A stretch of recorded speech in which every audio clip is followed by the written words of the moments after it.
जो कुछ लेकर के आए, अपनी अक्ल का घोड़ा नहीं दौड़ाना, हुजूर जो कुछ लेकर आए हमें मानना है। और याद रखना ईमान की ताकत क्या है, ईमान की कुव्वत क्या है। बड़ी बड़ी ताकतें, हथियार की ताकतें, जिसके सामने सजदा रेज है उसे ईमान कहते हैं। ईमान कितना पावरफुल है, ईमान कितना अजीम है, ये ईमान ही है। जब ईमान किसी कौम को नसीब हो जाता है तो अरब के बोरिया नशीन कैसरो किसरा के ताजदार बन जाते हैं। ईमान जब नसीब हो जाता है, ईमान जब किसी को नसीब हो जाता है तो अल्लाह अकबर, वो लोग जो नमक और काफुर में फर्क नहीं कर पाते थे वो आसमान हिदायत के तारे बन जाते हैं। ईमान जब किसी कौम को नसीब हो जाता है तो बहरे जुल्मात में वो घोड़े दौड़ाते हैं तो घोड़ों की टापे भी अल्लाह अकबर पानी से भीगती नजर नहीं आती। इसीलिए तो इकबाल ने कहा था कि अज़ाने कभी यूरोप के कलीसियाओं में और अफ्रीका के तपते हुए सहराओं में दश्त तो दश्त है, दरिया भी न छोड़े हमने, बहरे जुल्मात में दौड़ा दिए घोड़े हमने। ईमान क्या है? अल्लाह अकबर। ईमान इतनी अजीम ताकत है कि फरिश्ते भी ईमान वालों को रश्क की निगाह से देखते हैं। ईमान इतनी अजीम कुव्वत है कि अल्लाह अकबर, दीवान गाने इश्क़े मोहम्मद को देखकर घबरा गई है गर्दिशे दौरा, कभी कभी गर्दन में हाथ डाले हैं माहो नुजुम ने, गुजरा इन हदों से मुसलमान कभी कभी ईमान कामिल नसीब हो जाता है तो फरिश्ते बाज नीचे रह जाते हैं, मोमिने कामिल का मर्तबा उससे बुलंद हो जाता है। अल्लाह अकबर। अरे ये ईमान ही है, जब मोमिन अपनी कब्र में जाता है तो नकीरैन उसकी ताजीम करते नजर आते हैं। ईमान वाले की ताजीम सिर्फ जमीन के ऊपर नहीं होती बल्कि जमीन के अंदर भी होती है। नकीरैन जिसकी ताजीम करे उसको मोमिने कामिल कहते हैं, मेरे इमाम कहते हैं। नकीरैन करते हैं ताजीम मेरी, नकीरैन करते हैं ताजीम मेरी, फिदा हो के तुझ पे ये इज्जत मिली है। याद रखना ईमान वो कुव्वत है, ईमान वालों से कभी कोई जीत नहीं सका, ईमान वाले कभी हारे नहीं। कुरान कहता है वो अंतुमुल आलौना इन कुंतुम मोमिनीन, तुम ही सरबुलंद हो, तुम ही कामयाब हो अगर तुम मोमिन हो। ईमान को समझा क्या है, ईमान की शान को समझा क्या है। इसीलिए इंसान अपने हुस्न से नावाकिफ है, इंसान अपने हुस्न से नावाकिफ है। दूसरे आपके हुस्न को देखकर अंदाजा लगा रहे हैं कि आप कितने हसीन हैं। हज़रत बेदम शबारसी ने कहा था अपनी हस्ती का गर हुस्न नुमाया हो जाए, आदमी अपने अनवार पे शैदा हो जाए। हमारा ईमान का जो हुस्न है दूसरे समझ रहे, मुनकिरीन इस्लाम समझ रहे कि ईमान की ताकत क्या है। इसीलिए वो हमसे हमारी रोजी नहीं छीनना चाहते। मुनकिरीन इस्लाम हमसे हमारे घर नहीं छीनना चाहते। मुनकिरीन इस्लाम हमारी नस्लों से एजुकेशन की डिग्रियां नहीं छीनना चाहते। मुनकिरीन इस्लाम अगर हमसे कुछ छीनना चाहते हैं, हमारा ईमान छीनना चाहते हैं, हमारा अकीदा छीनना चाहते हैं। ईमान कितनी कीमती शय है आपको बताऊं। 1000 मुनकिरीन इस्लाम आए थे और 313 ईमान वाले आए थे। 1000 मुनकिरीन इस्लाम ताकत लेकर आए, कुव्वत लेकर आए, तलवार लेकर आए, पेट भरे हुए आए, नाचने वालियों को साथ लेकर आए, गाने वालियों को साथ लेकर आए और अपने मनसब मर्तबे और मकाम को साथ लेकर आए। वो कोई छोटे मोटे लोग नहीं थे जो मुनकिरीन इस्लाम थे, मक्के की तरफ से आए थे। लेकिन 313 ईमान वालों ने क्या किया पता है? 313 ईमान वालों ने उन 1000 लोगों को धूल चटा दिया। और आपको क्या पता ईमान की ताकत क्या है?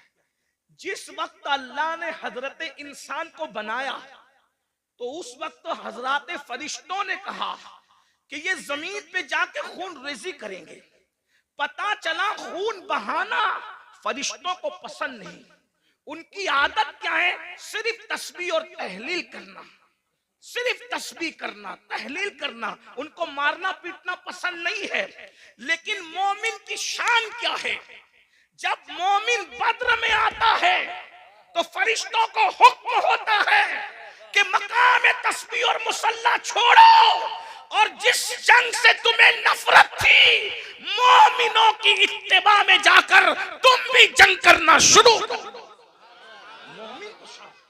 मोमिन की शान। मलाइका आते हैं, 5000 मलाइका बद्र में नाजिल होते हैं, कतार दर कतार ना। और सिर्फ मलाइका नहीं आते, बल्कि सारे फरिश्तों का जो सरदार है वो भी रसूलुल्लाह का सिपाही बनकर के जमीन पर आता है। मोमिन को आपने समझा क्या है, मोमिन की शान क्या है? इसीलिए ईमान छीनने की कोशिश की जाती है। और हमें मोमिनों को ईमान की अहमियत नहीं है।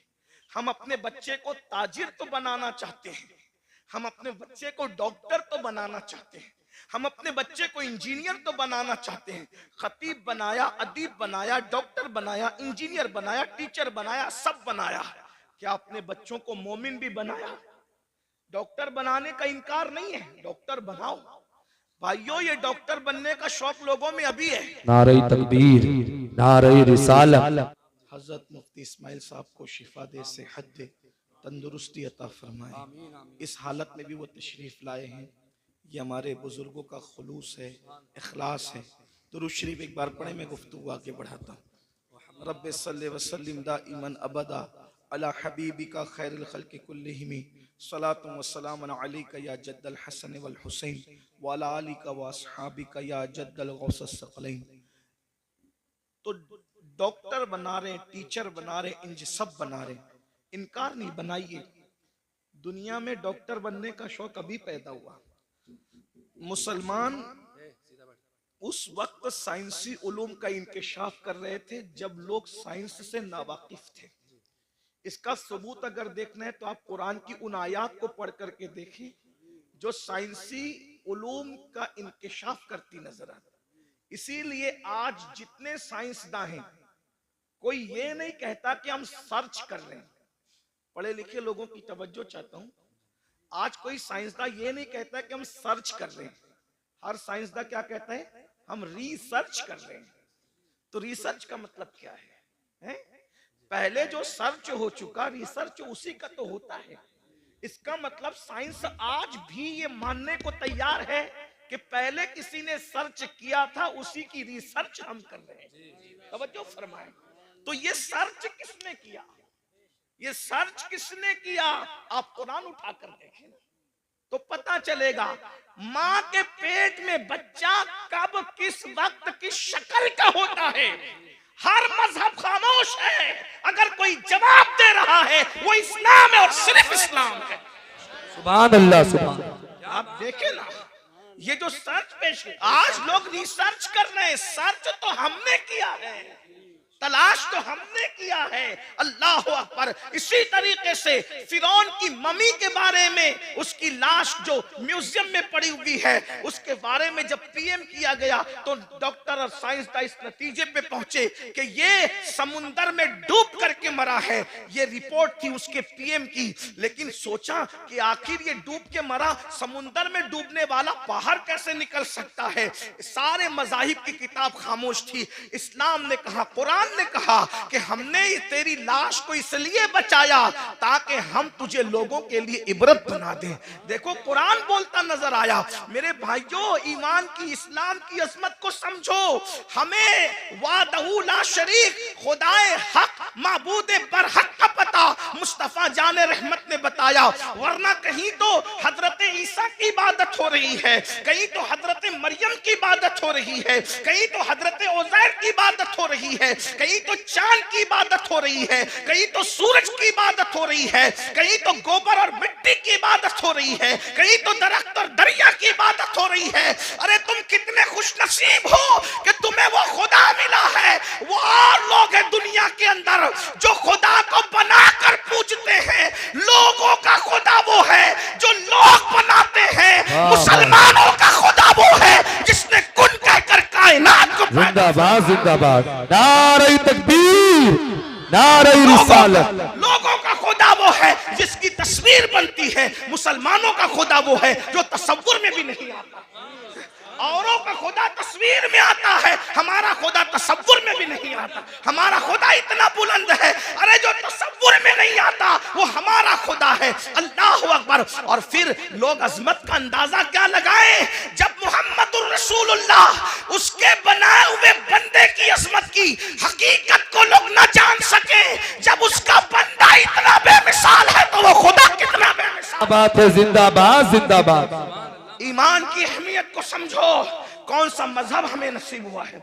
इसीलिए आज हम ईमान की, मुसलमान ईमान की अहमियत नहीं समझ पा रहा है, मुनकिरीन इस्लाम अहमियत समझ गए, इसीलिए वो ईमान छीनना, वो जानते हैं जब तक इनके पास ईमान रहेगा इनको ज़ेर नहीं किया जा सकता, इनको तबाह नहीं किया जा सकता, इनको बर्बाद नहीं किया जा सकता। छीन लो इनसे ईमान, इनके पास दाढ़ियां रहे चलेगा, इनके पास टोपियां रहे चलेगा, इनके पास मदरसे रहे चलेगा, इनके पास स्कूल रहे चलेगा, इनके पास जो वो सर्टिफिकेट रहे चलेगा, इनके पास ईमान नहीं रहना चाहिए। इसीलिए ईमान छीनने के लिए मंसूबे बन रहे हैं, अलग अलग मंसूबे, दाखिली मंसूबे, खारजी मंसूबे। बहुत खतरनाक चैलेंजेस का हमें सामना है।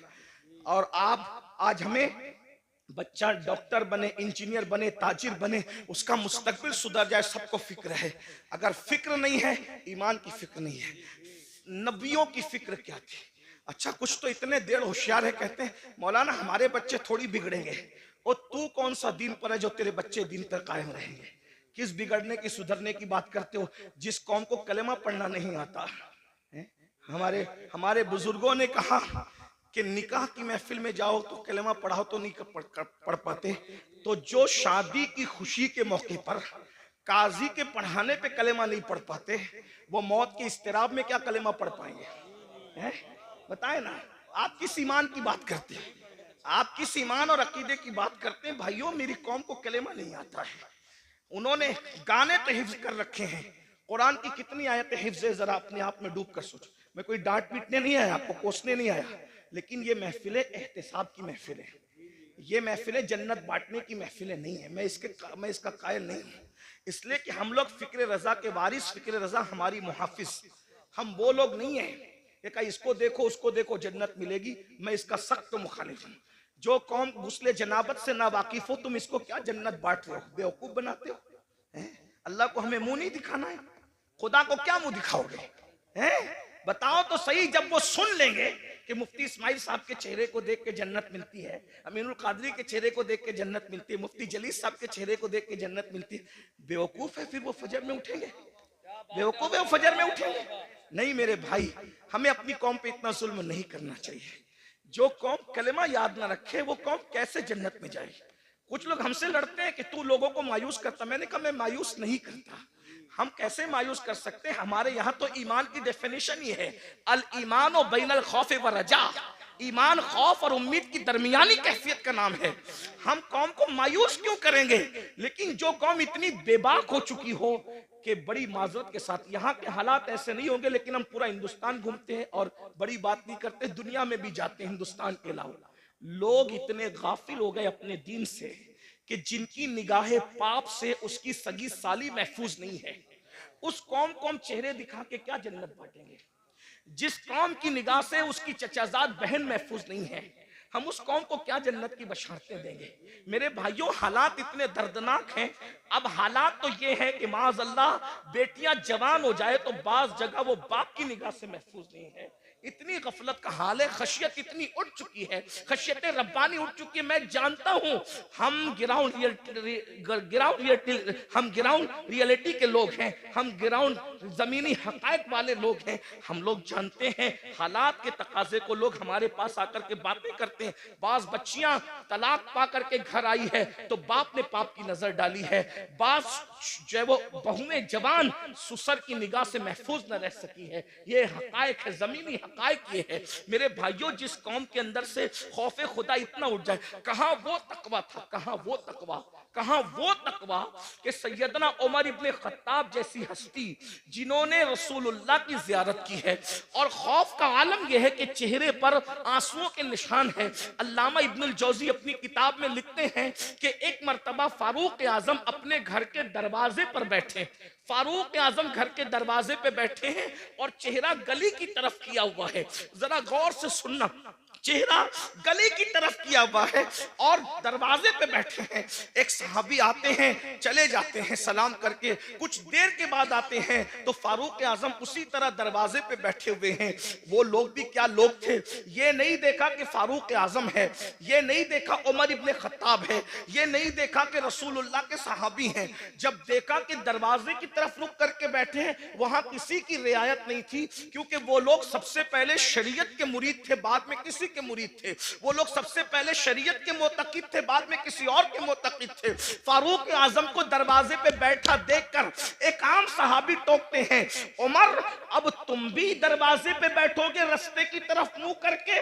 आप दरवाजे पर क्यों बैठे रास्ते की तरफ मुंह करके? हम तो किसी को रोक भी नहीं सकते, टोक भी नहीं सकते, इसलिए कि हमें माज़अल्लाह सुम्मा माज़अल्लाह, अल्लाह की रजा से ज्यादा किसी और की रजा प्यारी हो गई है कि उस कौम की तबाही से उस कौम को अब कोई नहीं बचा सकता। जो खालिक को तो नाराज कर सकती है मगर मखलूक को नाराज नहीं कर सकती। मेरे भाई, हाँ, अगर किसी गरीब के हाथ में सोने की अंगूठी हम देखते हैं, उसको उतरवा लेते हैं। क्या किसी काउंसलर के हाथ से भी हम अंगूठी उतरवाने की हिम्मत रखते हैं? क्या किसी मालदार के हाथ से भी हम कड़ा उतरवाने की हिम्मत रखते हैं? सारा कानून तो हमने मुंह देख करके बनाया है। बहुत माजरत के साथ, इस्लाम सिर्फ इस्लाम है, इस्लाम सिर्फ इस्लाम है, इस्लाम हकीकत है। गरीब अमीर छोटा बड़ा सबके लिए शरीयत का कानून एक है। अल्लाह अकबर, जरा गौर तो कीजिए, फारूक आजम जैसी हस्ती को टोकने वाला टोकता है, आप दरवाजे पे बैठेंगे रोड की तरफ रास्ते की तरफ मुंह करके? फारूक आजम ने कहा अल्लाह तेरा भला करे।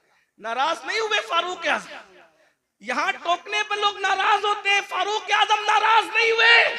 तो अल्लाह तेरा भला करे, तूने मुझे टोका, लेकिन पूछ तो सही कि मैं दरवाजे पे क्यों बैठा हूं? दरवाजे पे बैठने की वजह क्या है? कहा क्या वजह है? कहा आज मेरी बेटी उम्मुल मोमिनीन हफ्सा मुझसे मिलने आई। पहले तो मैं अहले इल्म की तवज्जो चाहता हूं, जो बेटी होगी वो कभी मां नहीं हो सकती, और जो मां होगी वो कभी बेटी नहीं हो सकती। लेकिन रसूलुल्लाह के निकाह में जाने की वजह से हफ्सा की शान ये हो गई थी कि वो फारूक आजम की बेटी भी थी कि उनसे पैदा हुई थी, लेकिन फारूक आजम की मां भी थी क्योंकि रसूलुल्लाह के निकाह में थी। बेशक जहां मां और बेटी के दोनों रिश्ते एक साथ जुड़े हैं, लेकिन फारूक आजम का तकवा देखो। फारूक आजम कहते हैं आज मेरी बेटी हफ्सा मुझसे मुलाकात के लिए आई है और मेरी बीवी अपने मैके चली गई है, तो मैं अपनी जवान बेटी के साथ अपने कमरे में अकेला रहना पसंद नहीं करता, इसलिए मैं दरवाजे की तरफ रुक करके बैठ गया हूं अपनी बीवी के इंतजार में कि वो आए तो मैं अंदर जाऊं। वो लोग थे अल्लाह के खौफ और खशियत, जो बेटी के साथ, जो माँ भी हो, उम्मुल मोमिनीन भी हो, उसके साथ तन्हाई में बैठना गवारा नहीं करते, ये वो लोग थे। और आज क्या हो रहा है, क्या कर रहे हो? इस्लाम कहां नजर आता है मुझे बताओ? वो कौम ईमान को तहफ्फुज कैसे दे सकती है जिसके पास ईमान की कोई अहमियत ही नहीं? आओ नबी की फिक्र देखो। कुरान ने एक नबी की मौत का जिक्र किया। पहले तो ये सुन ले कि हम अहले सुन्नत के बारे में लोग बकवास करते हैं, कहते हैं ये लोग नबी की मौत नहीं मानते। मैंने कहा झूठ है, हम अल्लाह के सिवा सबकी मौत मानते हैं। हत्ता कि हमारा अकीदा है कि मौत को भी मौत आएगी, मौत को भी मौत। हमारा अकीदा, लोग हमारे अकीदे खुद से बयान करते हैं, कभी हमसे सुनने की कोशिश ही नहीं करते। कभी कहते हैं ये सुन्नी नबी को बशर नहीं मानते। हमने कहा जो नबी को बशर न माने हम उसको काफिर समझते हैं। नबी बशर होता है, लेकिन तुम्हारे मानने में हमारे मानने में फर्क ये है, नबी बशर जरूर होता है लेकिन वो हमारी तरह बशर नहीं होता। वो खैरुल बशर होता है, वो सैयदुल बशर होता है, वो रश्के बशर होता है, वो अफजलुल बशर होता है। हाँ, बल्कि लिबासे बशर में नबी को भेजकर कुदरत ने बशरियत को मेराज अता फरमा दी है। बेदम शवारसी ने कहा था अब आदमी कुछ और हमारी नजर में है, अब आदमी कुछ और हमारी नजर में है, जब से सुना है यार लिबासे बशर में, जब से सुना है यार लिबासे बशर में है।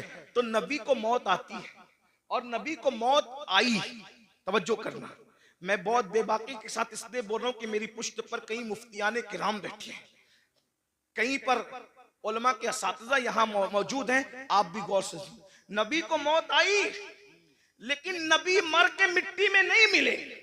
मौत आई मगर एक आन के लिए आई, जिसको अहले सुन्नत का इमाम यूं बयान करता है, अंबिया को भी अजल आनी है मगर ऐसी के फकत आनी है। फिर वही मौत के बाद उनकी हयात मिस्ल साबिक वही जिस्मानी है। उसकी अज़वाज को जायज़ है निकाह, उसका तरका बटे जो फानी है। तू जिंदा है वल्लाह, तू जिंदा है वल्लाह, मेरी चश्मे आलम से छुप जाने वाला। बेशक सुभान अल्लाह सुभान अल्लाह। एक नबी की मौत का जिक्र हो रहा है। कुरान कहता है इज़ हदरा याकूब अल मौत, सूरतुल बकरा है। अल्लाह पाक इरशाद फरमाता है और याद करो, इज़ याद करो, हदरा याकूब अल मौत। हाय हाय, कुरान बयान कर रहा है नबी की मौत को। क्या कहा? हदरा याकूब अल मौत। हदरा या मौत हाजिर हुई, मौत हाजिर हुई कहां? याकूब अलैहिस्सलाम के पास। पता चला अंबिया की बारगाह वो है जहां मौत भी हाजिर होती है, मौत भी हाजिरी देती है। हाँ, इसका मतलब ये कि तुम और तरह मरते हो, अंबिया और तरह दुनिया से तशरीफ ले जाते हैं। इद हद, देखिए हाजिर होने में और तशरीफ लाने में फर्क है। वैसे यूपी में बताने की जरूरत नहीं, यूपी के लोग बहुत पढ़े लिखे होते, उर्दू तो जानती हैं। अगर कोई छोटा किसी बड़े के पास आकर कहे कि मैं तशरीफ लाया, तो पढ़ा लिखा आदमी जरूर हंसेगा कि बड़ों के पास तशरीफ नहीं लाते बल्कि बड़ों के पास हाजिर होते हैं। और जब बड़ा कहेगा, जैसे मिसाल के तौर पे अगर मैं कहूं कि हजरत मुफ्ती इस्माइल साहब की बारगाह में मैं हाजिर हुआ तो सही है, लेकिन अगर ये कहूं कि मेरे पास मुफ्ती इस्माइल साहब हाजिर हुए तो गलत हो गया। बल्कि मुझे क्या कहना पड़ेगा? हजरत मुफ्ती इस्माइल साहब तशरीफ लाए। बात समझ में आती है? अब कुरान क्या कह रहे हैं? हदरा याकूब अल मौत, मौत हाजिर हुई याकूब के पास। तो पता चला याकूब बड़े हैं अलैहिस्सलाम, और मर्तबा मौत, यहाँ मौत से मुराद मौत का फरिश्ता है। जी सी बात है, हमारे नबियों से हमारे नबियों से रुसुल मलाइका का मर्तबा अफजल नहीं है, है ना। हमारे यहाँ पढ़ाया जाता है रुसुल मलाइका से अंबियाए किराम और रुसुलान निज़ाम जो इंसानों में है वो अफजल है। ठीक, हदारा याकूब अल मौत, इससे पता चला। और फिर उसके बाद क्या कुरान कहता है? जब मौत हाजिर हुई तो कुरान कहता है हजरत याकूब अलैहिस्सलाम ने अपने बच्चों को, पोतों को, बेटों को, सबको जमा किया और क्या कहा? इज़ क़ाल लिबनी मा ताबुदून मिन बादी, कि तुम मेरे बाद किसकी इबादत करोगे। नबी को फिक्र क्या है? बेटे कैसे कैसे बेटे हैं, क्या नबी ने तरबियत नहीं की होगी? या यूसुफ अलैहिस्सलाम जैसा बेटा। इसी तरीके से उनके और जो 11 बेटे थे, याद रखिएगा, वो जो 11 बेटों का तस्करा कुरान में है, हम उनकी बेअदबी नहीं कर सकते क्योंकि वो बिगड़े हुए लोग नहीं थे। वो तो एक उनकी ऐसी लग्जिश थी जो रश्क की बुनियाद पर हो गई थी, है ना। मगर वो औलादे पैगंबर थे, उनके और उनकी औलादे। याकूब अलैहिस्सलाम को फिक्र है तो ये नहीं कि मेरे बच्चे मेरे बाद खाएंगे क्या, क्योंकि रिस्क का वादा अल्लाह ने किया, अल्लाह रज़ाक है। मेरे बाद मेरे बच्चे पहनेंगे क्या, अल्लाह रब है, वो पहनाएगा भी। मेरे बाद मेरे बच्चों का क्या होगा, अरे वो सब कुछ इंतजाम कर देगा। नबी को फिक्र है दुनिया से जाते वक्त तो अपने बच्चों के ईमान की फिक्र है। पूछते माता बुदूना मिन बादी, मेरे बाद तुम किसकी इबादत करोगे? तो बेटों की भी तरबियत हुई थी, पोतों की भी तरबियत हुई थी। उन्होंने क्या कहा? आलू नअबुदु इलाहका। अब यहाँ तौहीद बयान हो रही है, तवज्जो करना, यहीं से ईमान, अब गुफ्तगू का आगाज होता है। ईमान असल क्या है, तौहीद असल क्या है? कालू नाबुदू, हम इबादत करेंगे इलाह का, जो तुम्हारा खुदा है। ये नहीं कहा अल्लाह की इबादत करेंगे, ये नहीं कहा अल्लाह की इबादत करेंगे, क्या कहा? इलाह का, आपके खुदा की इबादत करेंगे। वो इलाहा आबाई का, और आपके बाप दादाओं का जो खुदा है। और फिर तशरीह आ गई इस्माइला इब्राहिमा व इस्माइला व इसहाक, जो इब्राहिम का खुदा है, जो इस्माइल का खुदा है, जो इसहाक का खुदा है। तौहीद बयान हो रही है मगर निरी बयान नहीं हो रही है, बल्कि तौहीद अल्लाह वालों के जरिए से बयान हो रही है। पता चला वो तौहीद शैतानी तौहीद है जिसमें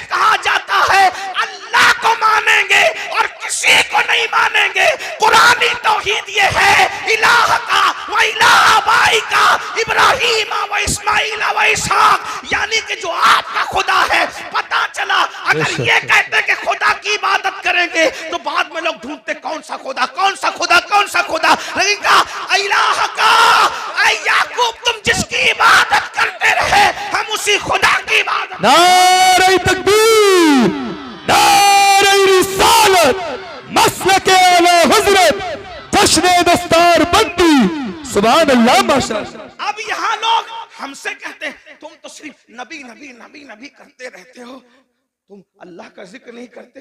मैंने कहा ये भी अल्लाह की सुन्नत है, ये भी अल्लाह की सुन्नत है कि अल्लाह ने अपना तारुफ कहीं अकेले नहीं कराया, अपना तारुफ हमेशा अपने मकबूल बंदों के जरिए से कराया। आइए मैं, चूंकि मदरसे की महफिल है, थोड़ी मुश्किल बात कर दूं, उलमा की बरकत से अल्लाह आपको समझा देगा, आपकी समझ में आ जाए।